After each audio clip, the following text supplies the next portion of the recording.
ခင်ရင်တဲ့ချင်းနဲ့ကျေးဇူးပြုခြင်းကောင်းချီးမင်္ဂလာပြပြကျွန်တော်တယောက်ချင်းစီတိုင်းပေါ်မှာတက်ရောက်ပါစေဒီနေ့ညအရန်မိုးကောင်းတယ်နော်တော့မနေ့ထားဖို့တော့တော်လေးကိုနော်တော်လည်းလည်းဘုရားကိုရှောက်ပြလို့ပဲကျွန်တော်တောင်းတာပါနော်ဘုရားကိုချောက်ပြီးဘုရားကိုချစ်ပြီးတော့မှဒီမနေ့ကမှအာယုံမူပြုဖို့ပဲခြင်းမှာပါဝင်နေကြတဲ့ဓာတ်မိတွေအားလုံးမှာဘုရားရှင်အသက်တပံကောင်းချီးချပေးပါစေအာမင်အာမင်အာမင်အာမင်တန်တော်နဲ့လည်းထွက်ပြီလေအေဖက်ဩဝါဒစာအခန်းကြီး6အငယ်10ဖြစ်ပါတယ်ဒီနေ့သက်ဆိုင်တဲ့နှုတ်ကပတ်တော်အေဖက်ဩဝါဒစာအခန်းကြီး6အငယ်10ဖြစ်ပါတယ်။ညကျွန်တော်နဲ့အထူးတော့လိုက်ဆိုကြရအောင်။ကျွင်းသေးသောစကားမူကားကျွင်းသေးသောစကားမူကားညီအကိုတို့သခင်ဖျားအားဖြင့်၎င်းသခင်ဖျားအားဖြင့်၎င်းတကိုးတော်အရှိန်အားဖြင့်၎င်းတကိုးတော်အရှိန်အားဖြင့်၎င်းခိုင်ခန့်ခြင်းရှိကြလောခိုင်ခန့်ခြင်းရှိကြလောအာမင်နောက်တစ်ခေါက်ပြန်ဖတ်ထားမယ်ကျွင်းသေးသောစကားမူကားကျွင်းသေးသောစကားမူကားညီအကိုတို့သခင်ဖျားအားဖြင့်၎င်းသခင်ဖျားအားဖြင့်၎င်းတကိုးတော်အရှိန်အားဖြင့်တော်တကိုးတော်အရှိန်အားဖြင့်တော်ခိုင်ခန့်ခြင်းရှိကြလောခိုင်ခန့်ခြင်းရှိကြလောဒီနေ့ယုံကြည်သူသားသမီးတယောက်ချင်းစီတိုင်းရဲ့အတ္တတာကခိုင်ခန့်ခြင်းရှိဖို့လိုတယ်ဥပမာဆိုကြပါစို့ဆရာတို့အရင်တော့ရန်ကုန်ယူစနာမှာနေတယ်အဲ့ဒီအချိန်မှာတံပိုးနဲ့အိမ်ယာတံပိုးတဲ့အိမ်ယာဆိုပြီးတော့မှအိမ်ယာလေးတွေစောက်တယ်စောက်တဲ့အခါမှာကြတော့လေသူတို့စောက်တဲ့အခါသူတို့အစင်တက်တယ် package အစင်တက်တယ်လေဟာလားနိုင်ရန်ဆိုရင်လေဒီလိုအုပ်တွေစီးပြီးတော့မှအဲ့လိုစောက်တာမဟုတ်ဘူးသူကတခါတဲ့ package အောက်ကစောက်ပြီးတော့မှကရိန်းနဲ့သွားပြီးတော့မှအဲ့လိုထည့်ပြီးတော့မှနှစ်ခုကို join set လုပ်အဲ့လိုမျိုးလေးတွေအစင်တက်လေးတွေစောက်တာဆိုတော့ရှစ်ဆရာလေးတွေအိမ်လေးတွေကဒါမဲ့အောက်ကကြီးတဲ့အခါမှာတော်တော်လေးအဝေးကကြီးတဲ့အခါမှာတော့တော်တော်လေးစင်မပြေဘူးပေါ့ကွာကိုတော့ကိုပြောတာပါသူများအတွက်ကတော့စင်ပြေကြမှာပေါ့ဆိုတော့ကိုတက်ကကဲအဲ့ဒါလည်းထားလိုက်ပါဦးဥပမာဆိုကြပါစို့အိမ်တလုံးဆောက်တယ်အိမ်တလုံးဆောက်တဲ့အခါမှာလူတိုင်းကခိုင်ပဲဆောက်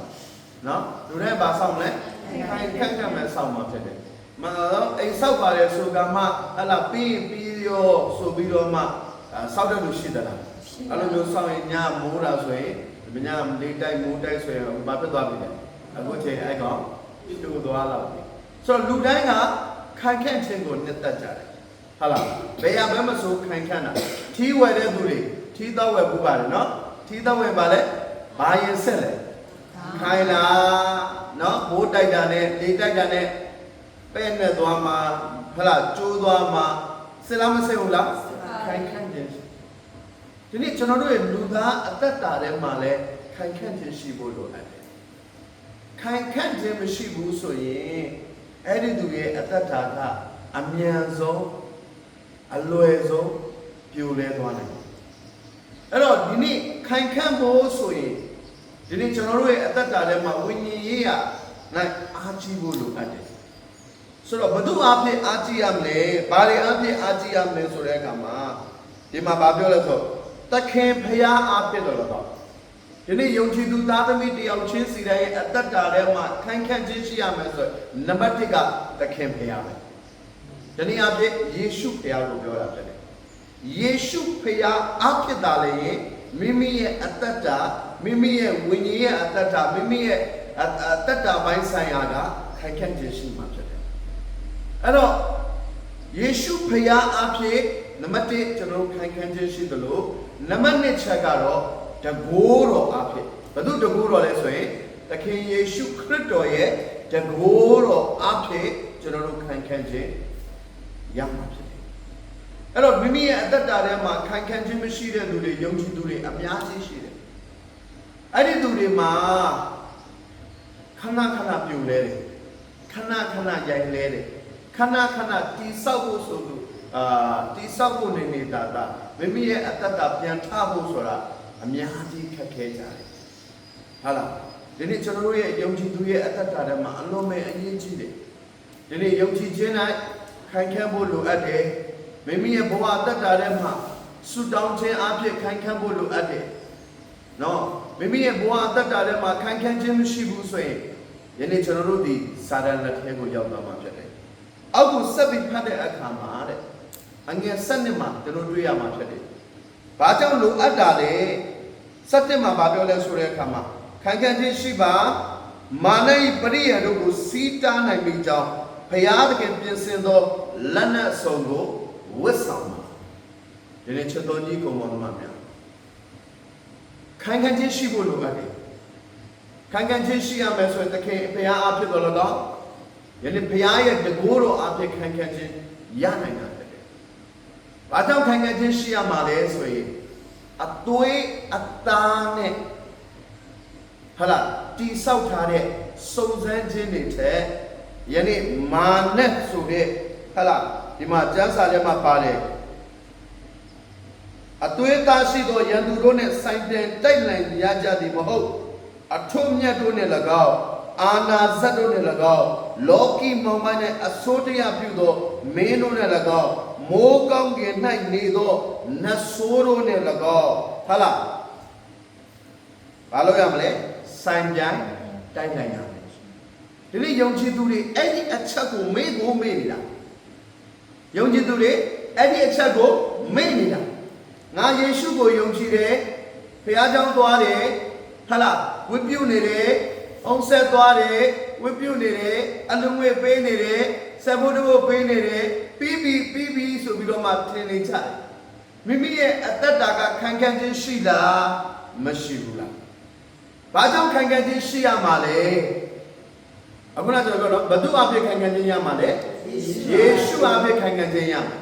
ယေရှုရဲ့တကိုးတော်အဖြစ်ခံခံခြင်းရမှာအဲ့တော့ဘာကြောင့်ခံခံခြင်းလိုအပ်တာလဲဆိုရင်ကျွန်တော်တို့ရဲ့အတ္တထဲမှာအစင်အမြဲဒီလောကထဲမှာနေတဲ့အခါမှာ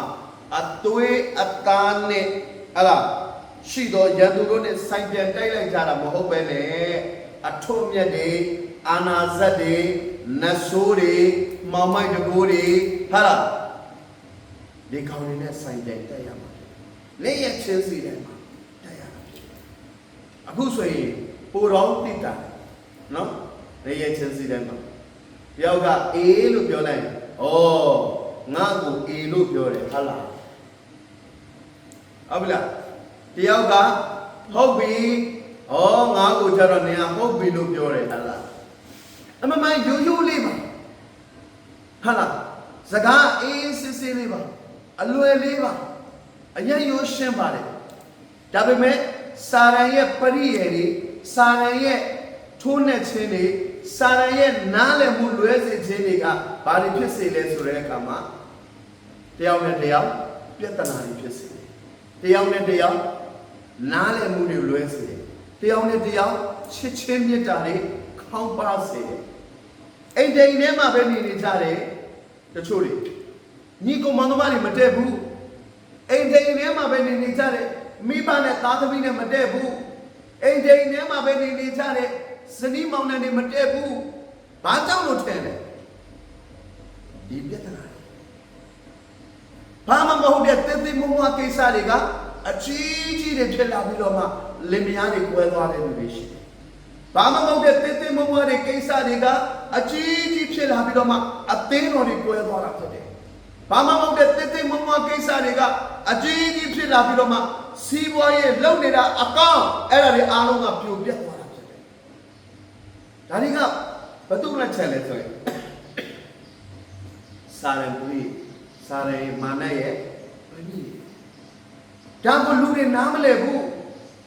တခါတလေကြာရင်ကျွန်တော်ထင်မိတယ်ဟာလားစာရန်အကြောင်းသင်ရမယ်လို့ဖြစ်တယ်ဟာလားဥပမာဆိုကြပါတော့အခုဒီကြားထဲမှာမိုးလေဝသနဲ့ဇလဗေဒကချင်းညာတယ်ရန်ကုန်မြစ်ထဲမှာဟာလားပေဘလောက်တက်မလဲဘေးနဲ့ဆဲတက်မယ်ခေါ်ပြီးတော့မှသတိပေးကြတယ်ဟာလားအခုဆိုရင် မြင်ရည်တက်မယ်ဆိုတဲ့အခါမှာပင်လယ်ရည်တက်မယ်လို့ပြောတဲ့အခါမှာလူတွေဘာလုပ်ကြလဲ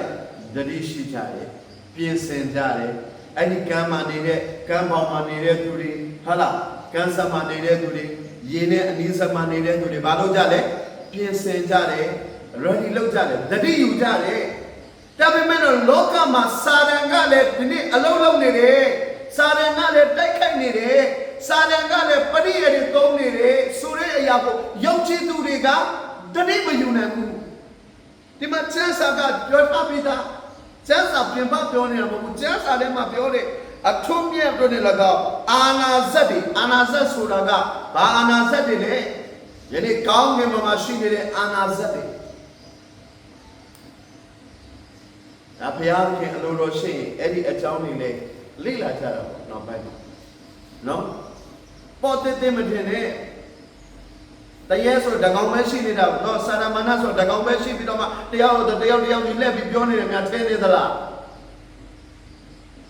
အားလုံးရဲ့ဘေးနားမှာဟောက်တော်ချင်းသိကဲ့သို့အဘယ်သူကိုဝါမျိုးရမလဲဆိုတာစောင့်ကြည့်နေတာဖြစ်တယ်မင်းတို့ဒေါသထွက်တယ်ဆိုတာကောင်းကောင်းထွက်တယ်ထင်လားစာရန်ကနှိုးဆိုတာထွက်ဒေါသဘာညာမင်းကိုပြောလိုက်ပြီတွေ့လားဒီမှာကျမင်းကိုလှုပ်လိုက်ပြီတွေ့လားဒီမှာကျမင်းကိုချိနေတဲ့အချိကဘလို့အချိလဲတွေ့လားမင်းတို့တွေကဒီလိုဟိုကဒီလိုတေုံဆရာနဲ့အတင်းသူတင်းသားတွေနဲ့ခွဲစာရန်ကသူ့အလုပ်ကဒီလုပ်ပဲလေဘာကြောင့်လဲဆိုတော့ unity is the power စီလုံးချင်းသည်တကိုးရှိအင်အားရှိအဲ့တော့အသင်းတော်ထဲမှာတော့ကောမိသားစုမှာတော့ကောဟာလားညီကောင်မမတော့ကောယနေ့စီလုံးသွားပြီညီညွတ်သွားပြီဆိုရင်အဲ့ဒီနေရာမှာဘာဖြစ်လဲဆိုတဲ့အခါမှာအောင်မြင်ခြင်းရှိတယ်အာမင်အဲ့ဒီနေရာမှာစီလုံးသွားပြီဆိုရင်စီလုံးသွားပြီတယောက်နဲ့တယောက်အဆင်ပြေသွားပြီတယောက်နဲ့တယောက်ရှင်းနေတယ်တယောက်နဲ့တယောက်တည်းမှာဘာမှမရှိတော့ဘူးဆိုတော့ဘာဖြစ်သွားပြီလဲအောင်မြင်ခြင်းရှိတယ်ကောင်းခြင်းရှိတယ်ခရစ်ရဲ့သဘောနဲ့ဆိုဘာဖြစ်လဲကောင်းခြင်းရှိတယ်အတ္တဖွင့်ပြောမှုရှိတယ်အဲ့ဒီမှာစိတ်ညစ်စရာတွေမရှိတော့ဘူးဝမ်းနည်းစရာတွေမရှိတော့ဘူးတယောက်နဲ့တယောက်ချီနှောင်ခြင်းတွေမရှိတော့ဘူးတယောက်နဲ့တယောက်ဒေါသတွေမရှိတော့တဲ့အခါမှာစိတ်ကဘာဖြစ်နေမလဲပေါ်ပါနေမယ်လန်းဆန်းနေမယ်သူပေါ်ပါပြီဆိုရင်ဘာဖြစ်လာမလဲခန္ဓာကိုယ်ပေါ်ပါလာမယ်ခန္ဓာကိုယ်ကောင်းခြင်းဖြစ်လာတယ်တချို့တွေခန္ဓာကိုယ်တွေမဖွင့်ပြောနိုင်တဲ့အပြဿနာကဒီပြဿနာတွေစိတ်ညစ်ပါများရင်နှလုံးယောဂ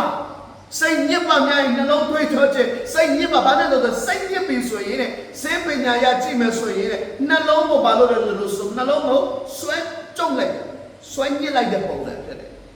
အဲ့လိုဖြစ်ပြီဆိုရင်နှလုံးနဲ့ပတ်သက်တဲ့ပြဿနာအနေနဲ့အမြန်ဖြတ်လာမှာဖြစ်တယ်ဒါစေပညာရပြီးသွားတဲ့အခါမှာယနေ့ခန္ဓာပိုင်းဆိုင်ရာမှာတိုးတက်မှုရှိတာမဟုတ်ဘူးဝိညာဉ်ရေးပိုင်းဆိုင်ရာမှာတိုးတက်မှုရှိတာမဟုတ်ဘူးအဲ့ဒီသူကကျမ်းမာရေးတွေကိုချိုးတက်လာမယ်ယနေ့စိတ်ပိုင်းဆိုင်ရာတွေချိုးတက်လာမယ်ဝိညာဉ်ရေးပိုင်းဆိုင်ရာတွေချိုးတက်လာမယ်ဒါကစာရန်ရဲ့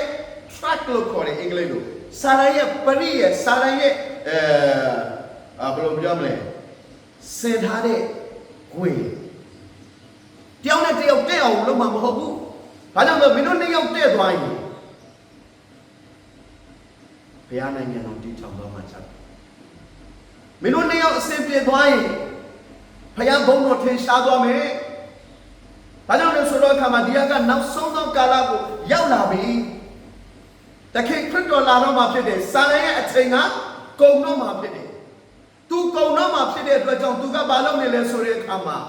သူအချိန်ကိုဆင်းပြီးတော့မှတယောက်နဲ့တယောက်တေုံဆရာနဲ့တင်းသူတင်းသားတွေတေုံဆရာနဲ့လူငယ်တွေတေုံဆရာနဲ့လူငယ်အချင်းချင်းတွေရဲ့မိဘနဲ့သားသမီးတွေညီကိုမောင်နှမအချင်းချင်းတွေဘယ်သူနဲ့မှမတက်အောင်သူလုပ်မှာဖြစ်တယ်တချို့တွေဘလောက်ပဲတရားဟောတဲ့အချိန်မှာနောင်တတွေရနေတယ်တရားဟောပြီးသွားပြီဆိုကြည်ပြန်ကြည့်စာရန်ကပြန်အသားလေးချုပ်လိုက်တာဖြစ်တယ်ဒီနေ့အခုချိန်မှာ Facebook တို့ TikTok တွေမှာအခုတချို့တွေတင်လာတယ်အရင်ကောင်းတဲ့နိုင်ငံသားနဲ့animation တွေတခုလုပ်ထားတဲ့အရာတွေလူတယောက်ကထားပြီးတော့မှဟာလာသူမအိတ်ချင်ဘူးအဲ့တော့ချိန်မှာထားပြီးဆူတောင်းတယ်သူဆူတောင်းနေတဲ့အချိန်မှာကျွန်တော်ဒီနေ့တွေ့လိုက်တယ်အရင်ကောင်းတယ်ဘေးနားမှာအမဲအရေးကြီးက လာပြီးတော့မှဘာလုပ်လဲဆိုတော့ဖုန်းကိုယူပြီးတော့မှသူဒူးထောက်ပြီးတော့မှဂရင်ပေါ်ကဆင်းပြီးဒူးထောက်ဆူတောင်းတဲ့အခါမှာအဲ့ဂရင်ပေါ်မှာပြစ်တင်လိုက်တယ်ဖုန်းကိုပြစ်တင်ပြီးတော့မှသူခေါင်းပေါ်မှာတက်ခွာပြီးတော့မှတစ်ခါတည်းချုပ်ပြီးတော့မှလေးလံထိုင်မှန်ပြီးတော့မှမဆူတောင်းနိုင်အောင်ဖိထားလိုက်တယ်အိမ်ငိုက်ချင်အောင်ဒါပေမဲ့အဲ့ဒါလည်း तू မရဘူးဒီလူကဆွတ်တောင်းတဲ့အခါမှာဖုန်းကိုချပေးလိုက်တယ်ဝယ်ပြီးတော့တယ်ဟိုလူကထပြီးတော့မှမဆွတ်တောင်းတော့ဖုန်းကင်ပြီးတော့သွားလိုက်ဒါလေးတွေကခွန်အားယူစရာတွေဒါလေးကိုသိထားဖို့ဒီဟာတွေကိုလူတွေသိမကြည့်ဘူးဟိုပေါ်ဒီပေါ်ဆိုရင်အရင်ကြည့်တာ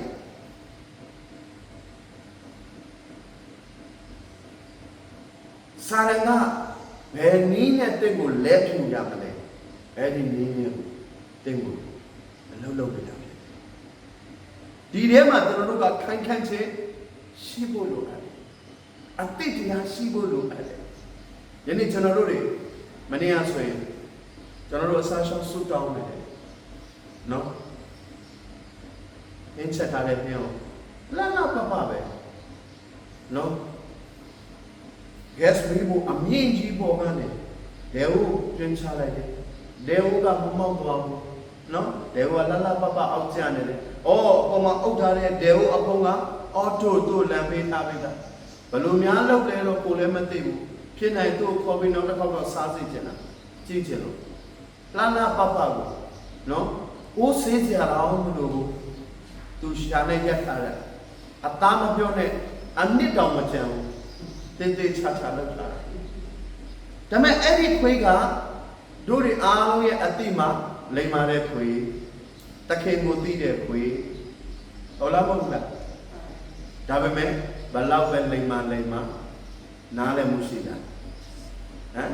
စားပြီးတော့သူအပြစ်ရှိတယ်ဆိုတော့သူသိတယ်ဟိုဘက်အိမ်မှာသွားအိမ်တယ်ဒီနေ့လူတွေလည်းဒီတိုင်းပဲအဲ့လိုပြောလို့ကိုယ်နဲ့နိုင်တာမဟုတ်ဘူးဒီနေ့တရားဟောချက်ချိန်မှာခွန်အားရနေပဲပြင်ဆင်နေပဲဒီနေ့အကြောင်းချမ်းစာကပြောတယ်နားထောင်ယုံတတ်ပဲမဟုတ်ဘူးအတ္တတာထဲမှာလိုက်ရှောင်နိုင်သောသူသားလည်းမင်္ဂလာရှိတယ်ဒီနေ့အင်္ဂလိပ်ချမ်းစာမှာပြောတယ် the blessed ကောင်းချီးခံစားရတယ်ဒီနေ့ online တွေမှာဟာလားတေယုတ်ဆရာတွေ online တွေမှာတော့ကောင်းဟာလားဒီမှာအသင်းတော်တွေမှာတော့ကောင်းစမြုပ်ပြောင်းအောင်တေယုတ်ဆရာတွေတရားဟောနေတာနားထောင်နေတာနားထောင်နေတယ်အတ္တပြောင်းလဲသလားဆိုရင်မပြောင်းလဲဘူးဘာကြောင့်လဲခိုင်ခန့်ခြင်းမရှိဘူးခိုင်ခန့်ခြင်းမပြောင်းလဲတဲ့သူကဆုံးမတဲ့စကားကိုနားထောင်တဲ့အချိန်မှာပဲဟုတ်ကဲ့လို့ပြောပြီးပြန်ပြီးမပြင်းတဲ့သူကခိုင်ခန့်ခြင်းမရှိတဲ့သူစာရန်ရဲ့ဘတ်တော်သားတွေဖြစ်တယ်စာရန်ရဲ့ track ထဲမှာပါနေတာပဲတချို့လူငယ်တွေကတေယုတ်ဆရာပြောပါများရင်အဲ့တေယုတ်ဆရာကိုမကြိုက်ချင်ဘူးမနေချင်ဘူးဘာကြောင့်လဲသူလှုပ်ချင်တာမလုပ်ရဘူးတော့တေယုတ်ဆရာတယောက်ကသိနေတယ်ဒီလူတယောက်ကဘယ်လန်းသွားနေဘာလုပ်နေဘယ်လန်းသွားနေပြီလဲသူရဲ့ဝိညာဉ်ရေးကဘယ်လိုရှိနေတယ်လဲကောင်းကောင်းသိတာငယ်တော့ကကျွန်တော်တို့ကငယ်လေးကကျွန်တော်မိဘကကျွန်တော်တို့ကိုတင်ထားတယ်တင်ထားတာညနေ6နာရီတောင်ဆိုရင်အိမ်မှာဖျားရှိဖို့ရဘယ်လောက်တောင်ကျွန်တော်တို့တွေကျွန်တော်မိဘတွေ train ထားလဲဆိုရင်အဲ့ဒီလမ်းတလမ်းလုံးတော့မှာ6နိုင်ထိုးလားမထိုးလားဆိုတဲ့အရာကျွန်တော်တို့တချင်းအော်ဆိုပြီးဆိုရင်ရပြီဒါ6နိုင်ထိုးပြီအဲ့လိုလမ်းလိုတတ်မှတ်ထားတယ်။ဥမာခင်စော်တို့အိမ်မှာတချင်းဆိုနေပြီဖျားရှိဖို့နေပြီ6နိုင်ထိုးပြီအဲ့လိုလမ်းတတ်မှတ်ထားတာအဲ့လောက်ထိကျွန်တော်မိဘတွေ train တယ်သူ့ပေမဲ့လေကျွန်တော်တို့ order ပဲရှိတယ်ဒါပေမဲ့ကိုယ်အတွင်းထဲမှာအတွင်းစိတ်မှာအတွင်းမှာပဲသိတယ်ဘုရားဆိုလူတွေအမြင်မှာတော့ဘုရားတရားတိုင်းဆိုင်တဲ့ကလေးတွေဘုရားရှိခိုးနေထားတယ်ဒါပေမဲ့ကျွန်တော်တို့ကဘာဖြစ်နေလဲအမေရဆူခိုင်းလို့အမေရဆူခိုင်းလို့ဆိုတယ်အမေရဆူတောင်းခိုင်းလို့ဆူတောင်းတယ်အမေကဆူတောင်းပြီးဆိုရင်ကျွန်တော်ပထမချိန်မှာတော့စထွက်ပြီးတော့မှတင်မောအော်တို့လို့ပေါ့ဟာလားအတကုံတစ်ချင်းနေ၄၅ပုံ non stop ကလာတစ်ချင်းနေအော်ဓမ္မတစ်ချင်းနေအကုန်ဆိုပလိုက်ပြီ ပြီးလဲပြီးတော့အမေဆဆူတောင်းပြီးတော့မှဏိဒန်းနဲ့ပြီးလာပြီဆိုရင်ကြည့်လိုက်ကျွန်တော်ညီမကခေါင်းကျိုးသွားပြီခဏလေးမောင်းကျွန်တော်မေဆူတောင်းဆိုရင်ဘယ်ရောက်သွားပြီလဲဆိုရင်အနိုင်နာရောက်တော့မယ်ဆိုရင်ကျွန်တော်ကိုကြည့်လိုက်ကျွန်တော်ခေါင်းမပေါ်တော့ဘူးတခါလေချိုးပြီးတော့မှဘုရားတရားကိုင်းရှောင်းတဲ့သူပဲအပြားလို့လာတဲ့အတော်လုံးကောင်းသွားပြီအိမ်မှာဘုရားဆုတောင်းပြီးရင်တချို့တစ်ခါလေကြာရင်ကျွန်တော်အဖေနဲ့အမေကကျွန်တော်တို့ကိုချီပြီးတော့မှချက်တောင်းထောင်ပြီးတော့ထဲထဲရကျွန်တော်ဘာကိုပြောချင်တာလဲနားမလဲဘုရားဆိုတာနားမလဲဘုရားရဲ့သဘောတဘာဝကိုနားမလဲခိုင်ခန့်ခြင်းမရှိဘူးသူတစ်ပါးလောက်ခိုင်းလို့လုပ်တယ်အမေလောက်ခိုင်းလို့လုပ်ရတာအမေဆိုခိုင်းလို့ဆိုရဒီနေ့ကျွန်တော်တို့ရဲ့အသက်တာထဲမှာခရိယာဖြစ်လို့ဘုရားကြောင့်တက်ရတာဒါပေမဲ့ဘုရားကိုချစ်လို့တက်တာလားမဟုတ်ဆရာကဆုတောင်းခိုင်းလို့ဆုတောင်းရတာဆရာမပြောကြည့်ပါလားမလေးဒီနေ့လို့စနေနေ့မျိုးနော်ရှယ်ပဲအေးနေတာနော်အိတ်လိုက်မှဖြစ်ချင်ဟုတ်လားကိုရင်ဘက်ကိုကြိုင်ပြီးတော့အမှန်တမ်းကိုဝန်ခံတတ်တော်သူကဘုရားကောင်းခြင်းနော်အဲ့တော့ဒီနေ့ကျွန်တော်အားပေးချင်မင်းတို့ကောင်းတဲ့မှာတစ်ခုပဲဆွဲထားစီမင်းတို့ခိုင်ခံခြင်းရှိရဘယ်သူအဖြစ်ခိုင်ခံခြင်းရှိရမှာလဲယေရှုခရစ်တော်အဖြစ်ခိုင်ခံခြင်းရှိရဘာကြောင့်ခိုင်ခံခြင်းရှိရမှာလဲဘာကြောင့်ခိုင်ခံခြင်းရှိရမှာလဲမာနကအမြဲတမ်းကျွန်တော်တို့ကိုဘာလုပ်နေလဲချောင်းမြောင်းသမီးဆိုရင်သမီးဘေးနားမှာတကောင်အမြဲတမ်းရှိနေမယ်နော်သမီးဘေးနားမှာတကောင်အမြဲတမ်းရှိနေမယ်အခုဆိုတချို့တွေအမြဲလုံးတွေအတင်းဆွဲမိတ်နေတယ် pressure ပတ်နေတိုးပြီးတော့မှ share တချို့တွေနားထောင်နေတော့တန်းပြတယ်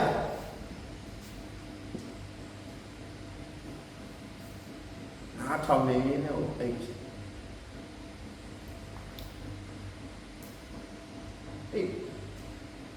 လက္ခဏာညာဒါလေးပြောပြီးကျွန်တော်ဒီကုန်းချုံညာ Facebook မှာကြည့်လိုက်တယ်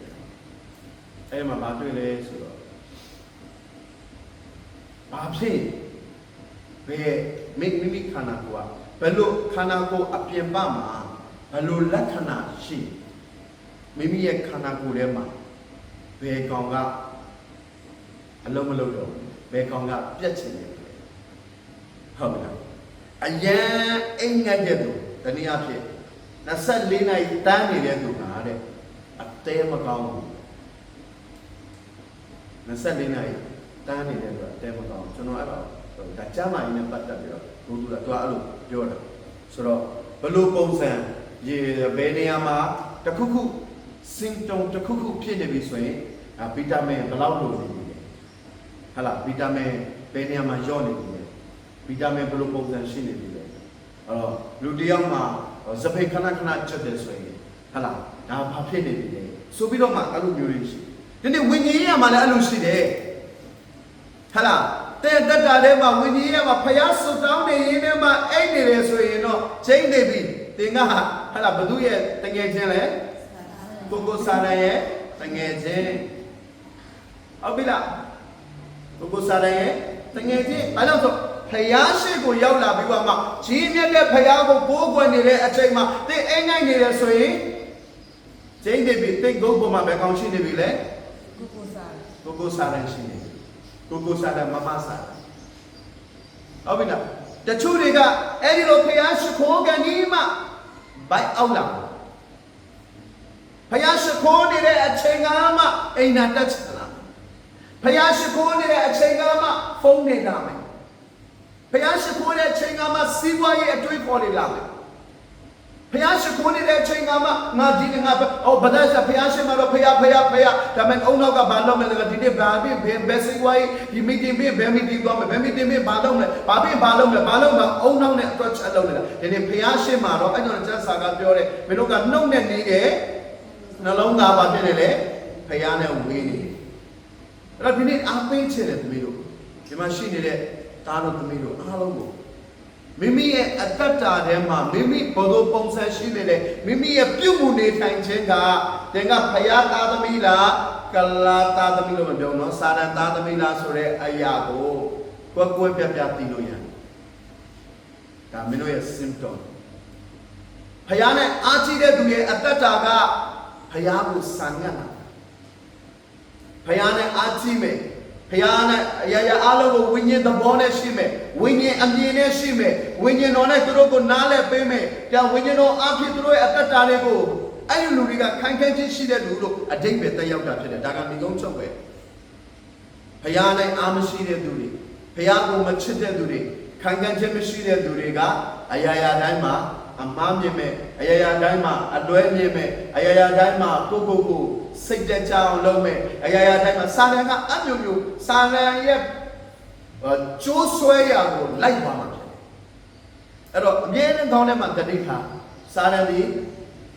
အဘယ်သူကိုဝါမျိုးရမယ်လို့ဟုတ်လားဘာလုပ်နေမလဲချောင်းမြောင်းပြီးတော့မှတင်ပေးတာပါတချို့တွေချောင်းမြောင်းကြတော့မလို့အကိုကြီးဘေးနားမှာလာနေလို့ခေါ်မှာဟုတ်ပြီလားအကိုကြီးဘာလို့ချောင်းမြောင်းနေလဲကိုကြီးဘေးနားမှာလာနေဟုတ်လားဒီနေ့မှာစာရန်ကကောင်းကင်ဘုံတက်သွားတယ်တက်တာတော့ဘုရားသခင်ကဒါအင်တာနက်ဟာတာဘုရားသခင်ကအစည်းအဝေးလုပ်တယ်အဲ့နဲ့ယောဘကိုမေးတယ်လို့ပေါ့ဟေးစာရန်မင်းဘယ်ရီလဲပြီးတော့မှပေါ်ကိုတက်လာတာလေဟုတ်ကဲ့ကိုရောနဲ့တိုင်စရာရှိလို့ပါဘာဖြစ်လို့လဲမြေကြီးပေါ်မှာလူသားတွေကတော်တော်လေးအကျင့်မကောင်းတော့ကိုရောဖန်ဆင်းတဲ့သူတွေကဘာဖြစ်လို့တော့ကွာဟုတ်တယ်သူတို့ကလေတစ်ခါလေးကြရင်လေကျွန်တော်ဘာမှမလုပ်ဘဲနဲ့တော့သူတို့မှသူတို့လုပ်နေကြတယ်လုပ်ပြီးသွားပြီဆိုရင်ဘာလုပ်လဲဆိုတဲ့အခါမှာစာရန်နောက်ဆက်လို့လေမယားနှစ်ယောက်ထပြီးတော့မှ24နာရီတယောက်နဲ့တယောက်ထတတ်နေကြတာပြီးသွားတဲ့အခါမှာပြန်ပြီးအားလုံးပြီးသွားတော့သူပြောတယ်တဲ့ကျွန်တော်တို့ကြားထဲမှာစာရန်ဝင်သွားလို့ပါဒါမတရားဘူးကိုတော့ဘုံမှာညီကိုတွေစီမှာသူတို့မှအမွေဥစ္စာနဲ့ရန်တွေဖြစ်ပြီးတော့မှဓာတ်တွေထိုးဓာတ်တွေဒုတ်တွေကင်ကြတယ်အဲ့တော့လူကြီးကလာဖြစ်ရှင်းနဲ့မင်းတို့တွေမလောက်ရဘူးလေတမင်တပည့်ရမွေးထားတဲ့ညီကိုမောင်သမားတွေဟုတ်တယ်ကျွန်တော်နောင်တမရတာဒါမှစာရဝင်နှောက်သွားတယ်ဗျာသူတို့ကတခါကြာရင်သူတို့ကိုသူတို့လှုပ်ပြီးတော့မှကျွန်တော်ဘောအပြစ်တင်နေကြတယ်ဘယ်မှာနေရမှမသိတော့ဘူးတစ်ချက်ပူပြပါအောင်ခရရဲ့ဒါအင်တာနက်ဟာဒီဟာတာတယ်မှာလည်းဆိုရင်ပါတဲ့ဥပဒေကိုဆရာတခါတည်းကျရင်လူတွေကလေစာရန်ဝင်စရာတော့မလို့ကိုယ်တိုင်ကကိုစာရန်မှာအမစာရန်ဖြစ်တယ်ကိုယ်တိုင်ကဇာတိပတိကိုကြိုက်တယ်ကိုယ်တိုင်ကလောကကိုကြိုက်တယ်ကိုယ်တိုင်ကလောကရဲ့ပျော်ပါခြင်းနဲ့မှနစ်မြုပ်နေတာဖြစ်တယ်ကိုယ်စိတ်ကဘာခိုင်းတယ်လဲကိုယ်စိတ်ကဘယ်လိုလုပ်ခိုင်းလဲကိုယ်စိတ်ကဘယ်ကိုသွားခိုင်းလဲအဲ့တော့ဒီနေ့ခါကျရင်စာရဏောကိုကိုပြန်ကြောက်ရတယ်နော်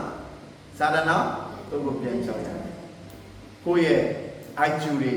အယံမြင့်နေတော့စာရဏောလိုက်မှမလို့တော့ခါကြတယ်ဆိုတော့ဒါလေးကိုနားလဲစေချင်တယ်လောကမှာစုံစမ်းနှောက်ယှက်ခြင်းရှိတယ်ထိုနည်းတူပဲစာရဏရဲ့တွေးဆောင်မှုကလည်းအမြဲတမ်းကိုယ်နောက်ကလိုက်နေတာဖြစ်တယ်အဲ့တော့ဒီနေ့ကစားဆရာတတ်မှတ်တဲ့အရာကဒီနေ့မိမိရဲ့အတ္တထဲမှာအမြဲတမ်းခိုင်ခံခြင်းရှိဖို့လိုတယ်ဝိညာဉ်ရနဲ့ခိုင်ခံခြင်းရှိရတာနော်ခရစ်တော်ကိုအားကိုးပြီးတော့မှခရစ်တော်နဲ့အတူမိသားစုထဲမှာအသင်းတော်ထဲမှာသာသနာထဲမှာညီကိုမောင်မခြားထဲမှာတယောက်နဲ့တယောက်ခြားထဲမှာတကယ်ပဲရစ်တာနဲ့သစ္စာနဲ့တကယ်ပဲအကောင်းဆုံးဖျားကြိုက်နေတဲ့အတ္တနဲ့ခံခဲ့ခြင်းရှိကြဖို့အတွက်ယနေ့တိုက်တွန်းလို့ဆိုချင်ပါတယ်။ရောက်ချင်းစီတိုင်းတော့ဘုရားသခင်ဒီနေ့နဲ့သက်ဆိုင်တဲ့အသက်တပံနှုတ်ကပတ်တော်ရဲ့ကောင်းချီးမင်္ဂလာပြပြဒီလိုပေါ်မှာတက်ရောက်ပါစေ။ခဏတော့ဆက်တော့နော်။ကောင်းကင်ဘုရားရှင်ဘုရားဒီနေ့ကြားရတဲ့နှုတ်ကပတ်တော်အတွက်ကျေးဇူးတင်။စာရဏီအမျိုးမျိုးသောစုံစမ်းခြင်းတွေနောက်ဆက်ခြင်းတွေနဲ့ယနေ့လူသားတွေအရောက်ချင်းစီတိုင်းကိုပြိုလဲအောင်လုပ်နေပါတယ်ပါဗျာ။ ဝိညာဉ်တော်ဖရာဒီနေ့အတူပါရှိပါအသွေးတော်ဖြင့်ယနေ့ယုံကြည်သူသားသမီးတယောက်ချင်းစီတိုင်းကိုလွှမ်းခြုံထားပါစာရန်ရဲ့ပရိယေတွေစာရန်ရဲ့မောင်မိုက်တကူတွေစာရန်ရဲ့သွေးဆောင်ခြင်းတွေတစုံတစ်ခုမှအထမမြောက်ဖို့အတွက်ဒါတို့ဆွတောင်းပါတယ်မိသားစုတွေကြားထဲမှာအသင်းတော်တွေထဲမှာယနေ့ကိုရောညီကိုမောင်သမားကြားထဲမှာမိဘနဲ့သားသမီးတွေရဲ့ကြားထဲမှာတေုံဆရာနဲ့လူငယ်တွေရဲ့ကြားထဲမှာတေုံဆရာနဲ့မိသားစုတွေရဲ့ကြားတဲ့သူတွေသားတွေရဲ့ကြားထဲမှာယနေ့ကိုရောဘုရားသခင်စီးပွားရေးလုပ်နေတဲ့သူတွေရဲ့အချင်းချင်းကြားထဲမှာစာရန်ရဲ့ပရိယေတွေတစုံတစ်ခုမှအထမမြောက်ဖို့အတွက်ဒါတို့ဆွတောင်းပါတယ်ဒီနေ့မှာအထူးပဲကိုရောရဲ့ဝယ်ကာခြင်းအထူးပဲလမ်းပြခြင်းအထူးပဲစောင့်ရှောက်ခြင်းမဆာခြင်းရှိစေတော်မူပါကိုရောဖရားနဲ့ကျွန်တော်တယောက်ချင်းစီတိုင်းခိုင်ခန့်ခြင်းရှိစေဖို့အတွက်မဆာတော်မူပါသခင်ယေရှုနာမကိုမြှုပ်ပြကျေးဇူးတော်ချီးမွမ်းပြီးတော့မှဆုတောင်းပါ၏အဖမြတ်စွာဘုရားရှင်အာမင်အာမင်အာမင်ကျေးဇူးတင်ပါတယ်ဘုရားရှင်ကောင်းချီးပေးပါ